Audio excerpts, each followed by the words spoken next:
আল্লাহ আমি সুস্থ, অনেকে সুস্থ না। আল্লাহ আমি পঙ্গু না, অনেকে পঙ্গু। আল্লাহ আমাকে আপনি কত কিছু দিয়েছেন যেটা অনেককে দেন নাই।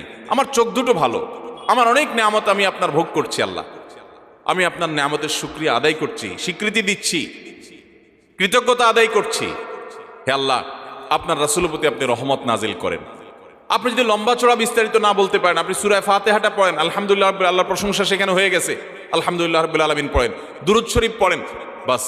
এরপরে আপনি এবার বলেন, আল্লাহ আপনি আমাকে মাফ করে দেন। আল্লাহ আমার বাবা চলে গেছেন, তাকে মাফ করে দেন। আল্লাহ আমার মা দুনিয়া থেকে চলে গেছেন, তাকে মাফ করে দেন। ভাইরা আমার, আসল কথা হলো আমরা সেই ব্যথাটাই অনুভব করি না। আপনার মৃত আত্মীয় স্বজনের জন্য যদি আপনার সেই ফিলিংস কাজ করতো, তো চোখের পানি ফেল ফেল ফেল করে আসতো। আপনি যদি আল্লাহর কাছে কোনো কিছু মায়ের পেঁচ দিয়া, অর্থাৎ সুন্দর করে সাজায়া গোছায়া বলতে নাও পারেন, আপনি নিশ্চিত থাকেন শুধু চোখের পানিটা যদি আপনি ফেলেন, চোখের পানিও আসে না, শুধু কান্নার ভান করে আপনি যদি আল্লাহর